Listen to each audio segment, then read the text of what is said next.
There is great beauty in the universe. From luminous nebulae serving as interstellar nurseries of the cosmos to spectacular remnants of supernova signifying their violent demise, the life and death of stars are played out on a stage of immense space and time.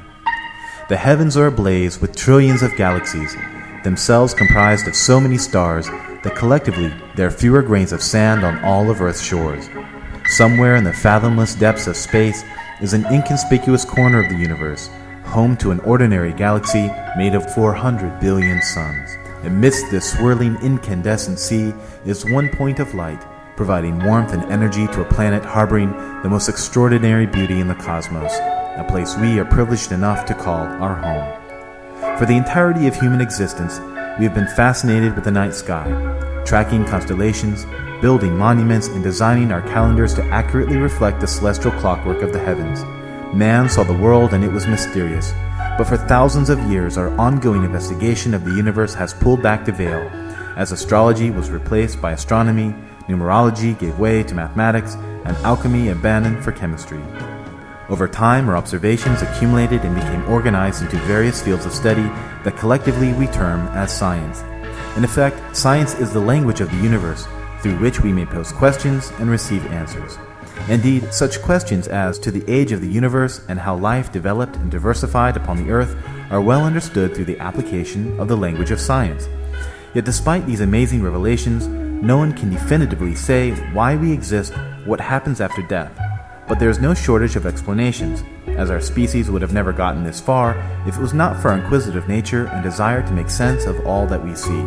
However, what is so astonishing is the fact that the ideas we have come up with to explain existence are so drastically opposed to one another.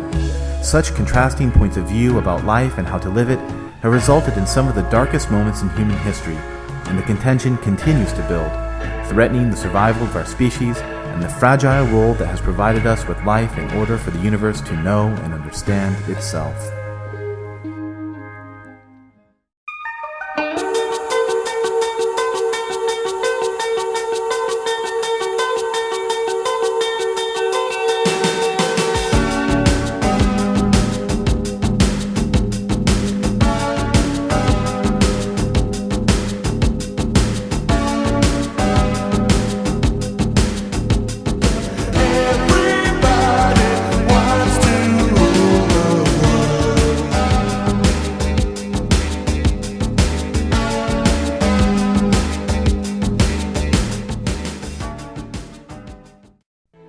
Everyone living today has been born into a ready-made world.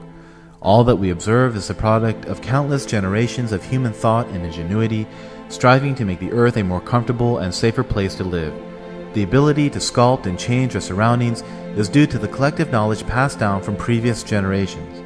As a result, our lives have been made easier and our lifespans extended by the application of this information and the refinement of technology. In addition to this great wealth of knowledge about the natural world, our forebears have also imparted their philosophy on how to live life and govern one's actions. For instance, many nations throughout the world have adopted the Greek philosophy of democracy as the best and most effective means to represent the will of its citizens. The world's religions are also included in this list of ready-made philosophies, institutions of thought that have become so ingrained within certain cultures that they are often indistinguishable from race or even from the governing laws of the nation itself. Just as many of us go about our day paying little attention to how drastically science has influenced our way of life, we too take for granted the widely held systems of belief that influence our actions and the way we think.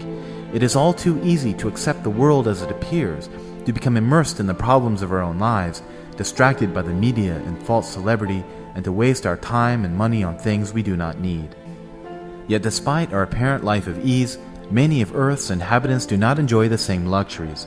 For all that is good in the world, there is also great hardship, pain, and suffering. We live in a world of great contrasts, where we are capable of experiencing the most exhilarating joy as well as the most heartbreaking sorrow. We are given such wonderful, healthy lives that we share with people for whom we care and love, only to have it all inevitably ripped away. In my pursuit to better understand the nature of this unforgiving universe, I have observed many conflicts and contradictions within the philosophies used to explain existence. In fact, so great are the variations in the perception of reality that it is not only religious extremists and hardliner atheists that disagree. Even members within the same religion cannot reach a consensus on certain topics. Both Christians and Muslims revere the scriptures detailing the creation of the universe found in the Torah, or the Jewish Holy Book. Because this one story is shared among 3 different religions, themselves comprised of various denominations, it is no wonder there are many competing views on how to read and interpret these scriptures. Some followers who maintain a literal understanding of the creation told in Genesis are led to believe the earth was created some 6,000 years ago. Therefore, young earth creationists feel it is vitally necessary to come up with explanations in order to account for the extensive fossil record and other geological phenomenon that give evidence of an earth that is 4.5 billion years old. Although there are many Jews, Christians, and Muslims that believe in the widely accepted views of science, the fundamentalists within each of these religions are at great odds with the concept of evolution. Creationists often attempt to make evolution appear synonymous with atheism or to portray evolution as an alternative religion. However, so little do these fundamentalists understand about the theory of evolution, they do not even know what the word theory even means. Evolution is more than just a guess or a hunch. It is a prevailing theme within many scientific fields of study that provides enormous predictive capabilities. Over the last 150 years, facts from every scientific discipline have accumulated in overwhelming support of Darwin's theory of evolution. There is a staggering amount of evidence that time and time again reconfirms the process of macroevolution as it has occurred over a vast expanse of time. Yet under the microscope, we may see natural selection at work with our very own eyes, and the microevolution of bacteria as they develop resistance to antibiotics. Evolution has occurred as much in the past as it does in the present, yet creationists continue to deny or even manipulate these facts, attempting to discredit the hard work of countless scientists in order to advance their personal beliefs. However, this should not be surprising considering the historical relationship between science and religion. Throughout European history, the Church has sought to imprison, excommunicate, and even put to death anyone caught spreading information about the natural world not in accordance with the Bible or the understanding of the universe as held by the papal authorities. The same suppression of scientific research and the abuse of human rights, so prolific in the Dark Ages, has continued all throughout history and into the 21st century. In America, religious groups are lobbying to ban the use of stem cells and to prevent gay couples from receiving the same rights and benefits as all other U.S. citizens. Religious groups feel a duty to impose upon society their divine standard of morality, which, oddly enough, the one true God has provided each of his 3 religions with 3 conflicting sets of beliefs.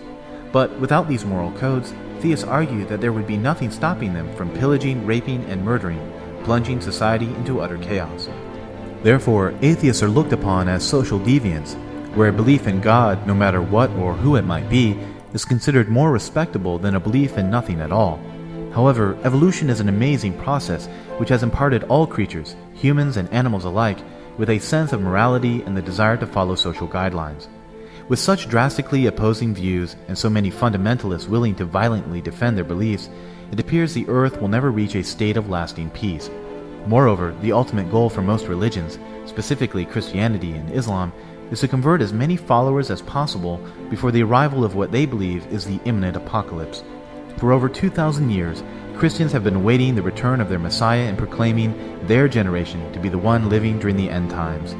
With this kind of attitude, it is no surprise the evidence of global warming's devastating effects continue not to be taken seriously. But it's not just Christians that believe in the end of the world. Muslims also wait for their version of apocalypse and the coming of the hidden Imam. With fanaticism on the rise and the acceptance of science on the decline, it leads one to believe that sooner or later all of this must come to a head, and the real danger of apocalyptic prophecy is that it might ultimately be a self-fulfilling one.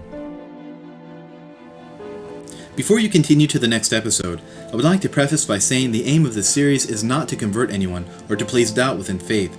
My desire is to examine the different ways in which religious groups have interpreted the story of creation and the implications of these views on the physical reality that God is believed to have created. If God is both the first-hand author of the universe and the second-hand author of the scriptures, it is my hope an investigation of the two will provide an accurate and unbiased way to correctly perceive reality, regardless of one's sense of spirituality or religious affiliation. I hope you will follow my series and please show your support by subscribing. I now invite you to join me on my pursuit of truly discovering religion.